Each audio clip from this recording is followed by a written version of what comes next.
ഇനി കാണാൻ പോകുന്ന കുടുംബശ്രീ ലേറ്റസ്റ്റ് എപ്പിസോഡിൻ്റെ റിവ്യൂ. അപ്പോൾ ഇനി കാണുന്ന എപ്പിസോഡ് എന്ന് പറയുന്നത് ശാലിനിയുടെ മാസ് പവർ എപ്പിസോഡാണ്. ശാലിനി ഇത്രയും നാൾ എന്താണ് തൻ്റെ പദവിയുടെ അനുസരിച്ചുള്ള പവർ എവിടെയും കാണിച്ചില്ലെങ്കിലും ഇന്നിതപ്പം ശാലിനിയുടെ അടിപൊളി പവർ എൻട്രി മാത്രമല്ല, ശാലിനി പവർ കൊണ്ടങ്ങ് പൊളിച്ചെടുക്കുമെന്ന് തന്നെ പറയാം. അത് കൂടാതെ സുസ്മിതയുടെ ചിറ്റപ്പിൻ്റെ റീ എൻട്രി എന്ന് പറയുന്നത് ഇന്നത്തെ എപ്പിസോഡിൻ്റെ മറ്റൊരു ഹൈലൈറ്റാണ്. ഇനി ആരും പ്രതീക്ഷിക്കാത്ത വലിയ ട്വിസ്റ്റാണ് സത്യഭാമയുടെ വീട്ടിൽ സംഭവിക്കുന്നത്. അത് കാർത്തിക തന്നെയാണ് ഏറ്റവും ശ്രേഷ്ഠമായ ഒരു കാര്യം.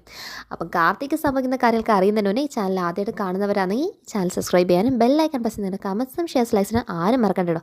അപ്പോൾ ഇന്ന് എപ്പിസോഡ് തുടങ്ങുമ്പോൾ തന്നെ ശാലിനി വന്ന് കാണുന്നത് ഈ പറയുന്ന ബാലചന്ദ്രനാണ്. അപ്പം ബാലചന്ദ്രൻ്റെ കൂട്ടത്തിൽപ്പെട്ട് ഹരീഷും എല്ലാം വിചാരിക്കുന്ന ശാലിനി ഇവരെ കൂടെ കൂടാൻ വന്നു എന്ന് പറഞ്ഞ ആ പൊട്ടത്തരം മണ്ടത്തരം കേട്ട് വിശ്വസിച്ച് ഈ പറയുന്ന ഹരീഷ് തൻ്റെ ഹാൻഡ് കർച്ചീഫ് എടുത്തിട്ട് ശാലിനിക്കിരിക്കാനുള്ള കസേരയൊക്കെ തുടച്ചു. ശാലിനി അവിടെ ഒരു മാസ് പവർഫുൾ ഇരിപ്പാണ് ഇരിക്കുന്നത്. ശാലിനിയുടെ ഇരുത്ത തന്നെ എന്താണെന്നറിയോ, ഒരു ഭയങ്കര എന്താണ്, ഒരു ക്വീൻ പവറാണ്. ആ ഒരു പവർ ഷാനി ഇരിക്കുന്ന കാണുമ്പോഴും ബാലചന്ദ്രൻ അങ്ങോട്ടേക്ക് വിശ്വാസമില്ല. നീ എൻ്റെ കൂടെ യഥാർത്ഥത്തിൽ കൂടാൻ വന്നത് തന്നെയാണോ? നീ പറയുന്നതൊക്കെ സത്യമാണെങ്കിൽ നീ ഇനി നന്നാവോ ശാലിനി? അപ്പോഴത്തേക്ക് ഷാനി അറിയാം, ഞാനങ്ങ് നന്നാവാൻ തീരുമാനിച്ച ബാലേന്ദ്ര, നമുക്കിടയിൽ ഒരു ഐസ് ബ്രേക്കിംഗ് ഒക്കെ ആവാൻ ബാലേന്ദ്ര എന്നൊക്കെ ശാലിനി പറഞ്ഞ് ശാലിനിയുടെ ഓരോ നോട്ടവും കണ്ടാൽ തന്നെ നമുക്കറിയാൻ പറ്റും ഇപ്പം ബാലചന്ദ്രനുള്ള പണി വന്നുകൊണ്ടിരിക്കുവാണ്. അപ്പം ബാലചന്ദ്രനാണെങ്കിൽ ഇതൊക്കെ വിശ്വസിച്ച് നന്നാവാൻ തീരുമാനിച്ചെങ്കിൽ അടിപൊളിയെ ശാലിനി, ഇനി എനിക്ക് ഇപ്പോഴെങ്കിലും വിവരം വന്നല്ലോ, നിന്നെ പോലെ എത്ര ആൾക്കാരെ ഞങ്ങൾ കണ്ടിട്ടുള്ള ഓരോ വ്യക്തികളും ഈ നാടങ്ങ് നന്നാക്കി കളയെന്ന് വന്നിട്ട് വരക്കൊക്കെ.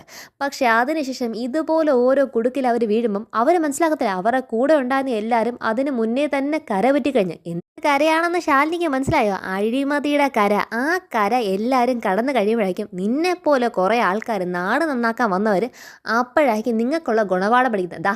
എന്നിട്ട് നീ ഇപ്പം എൻ്റെ മുന്നിൽ ഇരിക്കുന്ന പോലെ വന്നിരുന്ന് ഈ നാട്ടിൽ നന്നായവർ എത്ര പേരുണ്ടെന്നറിയോ ശാലിനി? നിന്നെപ്പോലെ കുറേ ആൾക്കാർ ജനങ്ങളെ നന്നാക്കാൻ വേണ്ടി ഇറങ്ങിയിട്ട് അവർക്ക് ഓരോന്ന് ചെയ്തു കൊടുത്തിട്ട് അവർ തൻ്റെ കൂടെ കാണുമെന്ന് വിശ്വസിക്കില്ലേ? ഇതുപോലെ ഒരു ഇൻസിഡൻറ്റ് മതി ശാലിനി അവർ പോലും നിന്നെ തള്ളി പറഞ്ഞിട്ട് പോകാനായിട്ട്. ഇതാണ് ഈ നാട്. അതുകൊണ്ട് നമ്മൾ ഒന്നോ രണ്ടോ പേര് വിചാരിച്ചുകൊണ്ടൊന്നും ഈ നാട് നന്നാവത്തില്ല ശാലിനി. ഇത് ഇങ്ങനെ തന്നെ ഇരിക്കത്തുള്ളൂ. പിന്നെ നീ എന്തായാലും ഞങ്ങളുടെ കൂട്ടത്തിൽ വരാൻ നീ തീരുമാനിച്ചത് വളരെ നല്ല കാര്യം. അതുകൊണ്ട് നിനക്കൊരു നഷ്ടമില്ലാന്ന് മാത്രമല്ല, നിനക്ക് ലാഭമേ ഉള്ളൂ ശാലിനി. എന്തിനു പറയണ ശാലിനി, ഇപ്പം നിനക്ക് വേണ്ടി അടിച്ചുകൊണ്ടിരിക്കുന്ന നിൻ്റെ പേര് അടിക്കുന്ന ആ ഒരു സസ്പെൻഷൻ ഓർഡർ ഇല്ലേ, അതുപോലും ഒറ്റ ഫോൺ കോൾ മതി അവിടെ നിർത്തി വെക്കും. അതോടെ നീ എന്താണ് വീണ്ടും ഇവിടുത്തെ ജില്ലാ കളക്ടറായിട്ട് നീ തന്നെ തുടരും. പക്ഷേ ഇതൊക്കെ ചെയ്തു തരുന്നതിന് പകരം നീ ഞങ്ങൾക്കൊരു പ്രത്യുപകാരം ചെയ്ത് തരേണ്ടി വരും. പോരാത്തിന് വേറൊരു കാര്യമുണ്ട്, നിൻ്റെ പേര് ഇപ്പോൾ ആരോപിക്കപ്പെട്ട കാര്യങ്ങളൊക്കെ കള്ളത്തരമാണെന്നും ഇതിലൊന്നും നിനക്കൊരു പങ്കില്ല, നിൻ്റെ കയ്യിൽ നിന്നൊരു വീഴ്ച സംഭവിച്ചില്ലെന്ന് നമ്മൾ വലിയ രീതിയിൽ ഒരു പബ്ലിസിറ്റി വരെ കൊടുക്കാം. ഇതിൻ്റെ എല്ലാത്തിൻ്റെയും കുറ്റക്കാരൻ റവന്യൂ ഉദ്യോഗസ്ഥനായ സജികുമാറാന്ന് വരെ വരുത്തി തീർക്കാം. ഇങ്ങനെ നമ്മൾ വരുത്തി തീർത്തു കഴിഞ്ഞാൽ അയാളുടെ പുറത്തിരുന്നോളും ഈ കുറ്റങ്ങളൊക്കെ. നീ ആണെങ്കിലും സേഫ് ആയിരിക്കും. ഇതൊക്കെ ഞങ്ങൾ നിനക്ക് ചെയ്തു തരാന്നേ. അപ്പം സജീവകുമാർ ബലിയാടാവത്തില്ലേ? ശാലിനി അതല്ലേ ശാലിനി ജനാധിപത്യം. ആധിപത്യം ഉള്ളവൻ അതില്ലാത്തതോ അത് ഈ കുറഞ്ഞവൻ്റെ മേളിലോ ഒരു ആധിപത്യം ചുമത്തുന്നത് തന്നെയല്ലേ ഈ ജനാധിപത്യം എന്ന് പറയുന്നത്. ശാലിനി ഇവനെ ആക്കിക്കൊണ്ട് അങ്ങനാണല്ലേ ബാലേന്ദ്ര, പിന്നല്ലാതെ ശാലിനി എന്നൊക്കെ പറഞ്ഞിട്ട് ബാലചന്ദ്രൻ്റെ വക എന്താണ് ശാലിനിക്ക് ക്ലാസ് കൊടുക്കുമ്പോൾ ഇതൊക്കെ ഞങ്ങളുടെ കയ്യിൽ നിന്ന് ശാലിനി അറിയുന്ന ചെറിയ ചെറിയ ബാലപാഠങ്ങൾ മാത്രമോ, ഇനി എന്തൊക്കെ ഞങ്ങളുടെ കയ്യിൽ നിന്ന് നീ പഠിക്കാനിരിക്കുന്നത്. പിന്നെ ഇതൊക്കെ ചെയ്തു തരുന്നതിന് പകരം ശാലിനി ഞങ്ങൾക്കൊരു പ്രത്യുപകാരം ചെയ്തു തരണം. പ്രത്യുപകാരോ? എന്ത് പ്രത്യുപകാരം എന്ന് ശാലിനി വയ്ക്കുമ്പോൾ, ശാലിനി ഒന്നും അറിയാത്ത പോലെ വീണ്ടും എന്താണ് അപ്പാവി കളിക്കല്ലേ ശാലിനി? നീ ചെയ്തു തന്നെ മറ്റൊന്നുമല്ല, ആ ചൈന കോളനിക്കാരുടെ ഫയലുണ്ടല്ലോ, അതായത് രാജാവ് അവർക്ക് പട്ടയം കൊടുത്തെന്നുള്ള ആ ഒരു ഫയല്, അതങ്ങ് നമ്മൾ എന്താണ് ആ ഒരു അന്വേഷണം നമുക്ക് തൃപ്തികരമല്ല എന്ന് പറഞ്ഞിട്ട് നീ ഒരു പുനരന്വേഷണം ഇടണം. അതിനൊക്കെ പറ്റുമോ? അത് ക്ലോസ് ചെയ്ത ഫയലേ. എന്തോ ശാലിനി വീണ്ടും നിഷ്കളങ്കത്വം കാണിക്കല്ലേ ശാലിനി? ശാലിനി ജില്ലാ കളക്ടർ മാത്രമല്ലല്ലോ, ജില്ലാ മജിസ്ട്രേറ്റ് അല്ലേ. ശാലിനി അങ്ങനെ ഒരു ഉത്തരവ്, ശാലിനിയുടെ ഒരു ഒപ്പിന് എന്താ വില എന്നാണ് ശാലിനി മനസ്സിലാക്കിയത്. ശാലിനിയുടെ ഒറ്റൊരു ഒപ്പ് മതി, വീണ്ടും അതിൻ്റെ റിപ്പോർട്ടുകൾ മാറ്റി എഴുതപ്പെടും. അങ്ങനെയൊക്കെ റിപ്പോർട്ടൊക്കെ മാറ്റി എഴുതാൻ പറ്റുമോ ബാലേന്ദ്ര? ശാലിനി ഈ റിപ്പോർട്ട് അന്വേഷിക്കാൻ പോകുന്ന ഉദ്യോഗസ്ഥന്മാരൊക്കെ നമ്മുടെ ആളുകളല്ലേ. അങ്ങനെ അവർ എഴുതുന്ന ആ റിപ്പോർട്ട് അതൊക്കെ വന്നു കഴിഞ്ഞ് ശാലിനി ഒരു ഒപ്പിട്ട് കഴിഞ്ഞാൽ മാത്രം തന്നെ മതി. ബാക്കി കാര്യങ്ങൾ നമുക്ക് അനുകൂലമായിട്ട് ഇങ്ങനെ വരും. അപ്പം ശാലിനി നമ്മൾ വീണ്ടും നിഷ്കളങ്കത്വം കാണിക്കില്ലേ ശാലിനി? നമ്മളെന്ന് വെച്ചാൽ അമിത് ഗ്രൂപ്പ് അവരല്ലേ ഇതിൻ്റെ പിറകിലൊക്കെ ഉള്ള കാരണം.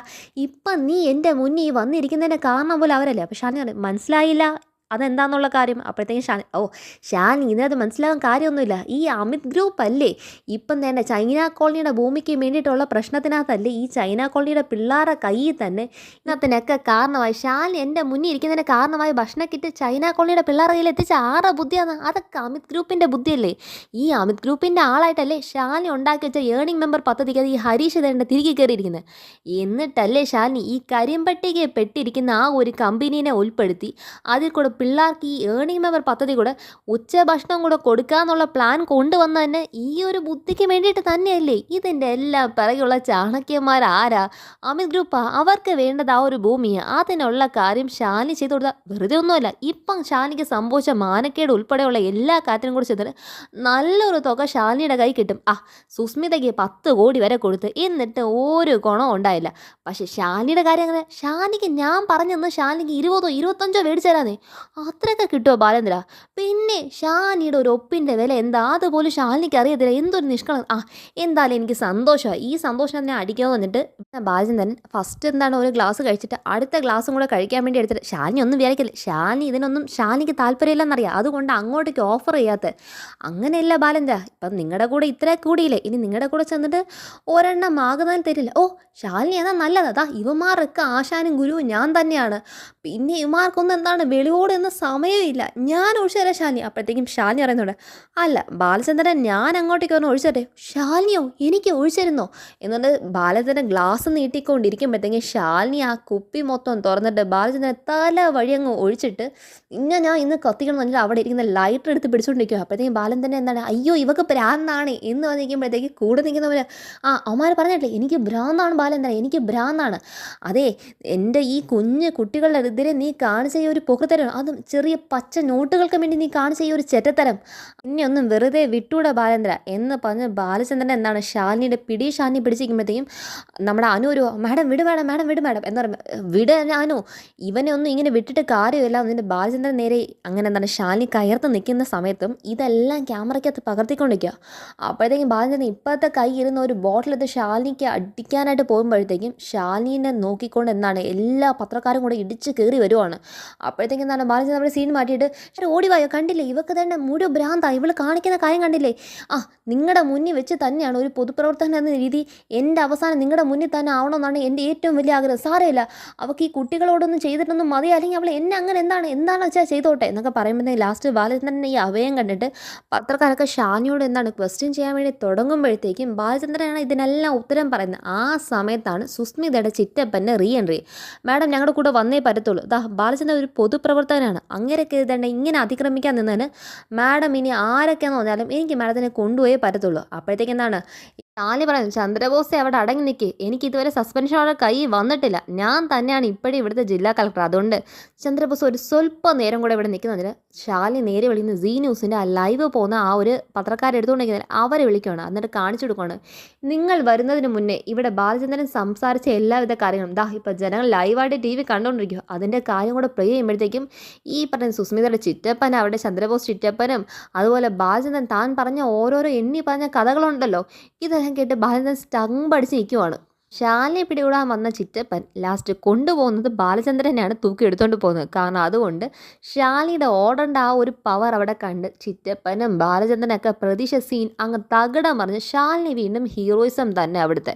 ശാലിനിയുടെ ആ ഒരു പവർ ഒന്നും കൂടെ എന്താണ് ആ നാട്ടിൽ കൂടി എന്നുള്ളൂ. കാരണം ശാലിനി പറയുന്നുണ്ട്, എൻ്റെ നാടാണ്, ഞാനിരിക്കുന്ന നാട്ടിൽ എൻ്റെ കുട്ടികൾക്കെതിരെ ആരെ ഒരു കൈ പോലും അനക്കാൻ ഞാൻ സമ്മതിക്കില്ല, അങ്ങനെ വന്ന അവരൊക്കെ ഞാൻ എന്താണ് എന്ത് വേണം ചെയ്ത് കളയുന്നുള്ള ശാലിനിയുടെ ആ ഒരു വാശി കേട്ട് ശാലിനി വീണ്ടും എന്താണ് ആ നാട്ടിലെ ഒരു അടിപൊളി ഝാൻസി റാണി എന്ന രീതിക്ക് തന്നെ ശാലിനിയുടെ ആ ഒരു പ്രശസ്തി അങ്ങ് ഉയരുവാണ്. ഇവിടെ പിന്നെ കാണിക്കുന്ന രസകരമായ കാര്യം, ശ്രീ വിഷ്ണുവിൻ്റെ ലൈഫിൻ്റെ ഏറ്റവും വലിയ പാരയായി ഇപ്പം നിൽക്കുന്ന കാർത്തികയ്ക്ക് ഒരു കൊറിയർ വരുന്നതാണ് കാണിക്കുന്നത്. അപ്പം കൊറിയർ വന്നതും കാർത്തിക കെയർ ഓഫ് സത്യഭാമ എന്ന് ചോദിക്കുമ്പോഴത്തേക്ക് അത് ഞാനാ എന്ന് പറഞ്ഞിട്ട് എല്ലാവരും നോക്കലേ എന്നുള്ള പേടിച്ചെന്താണ് മുറ്റത്തുനിന്ന് ഉടൻ തന്നെ എന്താണ് കൊറിയർ മേടിച്ചിട്ട് പൊട്ടിച്ച് നോക്കുന്നതും കാണുന്ന ഒരു കാഴ്ച അവളുടെ ലൈഫിനെ തന്നെ മാറ്റിമറിക്കുന്ന കാഴ്ചയാണ്. കാരണം കൊറിയർ വന്നത് അവളുടെ പ്രിയപ്പെട്ട കാമുകൻ്റെ കൊറിയറാണ് വന്നിരിക്കുന്നത്.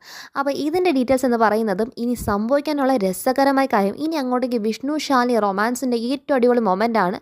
കാർത്തികയുടെ ലൈഫ് കാർത്തിക എന്തൊക്കെയോ കാണിച്ചു കൂട്ടിയാലും കാർത്തിക് കിട്ടാൻ പോകുന്നതും കിട്ടിക്കൊണ്ടിരിക്കുന്നതും ഓരോരോ പണി എന്ന് പറയുന്നതും ലാസ്റ്റ് ശാലിനിയുടെ കയ്യിൽ നിന്ന് ഇടിച്ച് പൂസാകുന്ന നേരം വരെയുള്ള കാര്യങ്ങൾ എപ്പിസോഡ്സിൻ്റെ അപ്ഡേറ്റഡ് റിവ്യൂ ആയിരിക്കും ഇനി വേഗത്തിൽ പറയാൻ പോകുന്നത്. അപ്പം എല്ലാവരും എന്താണ് ചാനൽ സ്ഥിരം കാണുക, ലൈക്ക് ചെയ്യാനും സബ്സ്ക്രൈബ് ചെയ്യാനും ബെല്ലൈക്കൻ പ്രസ് ചെയ്യുക. കമൻസും ഷെയർസ് ലൈക്സിന് ആരും മറക്കണ്ട. ബൈ.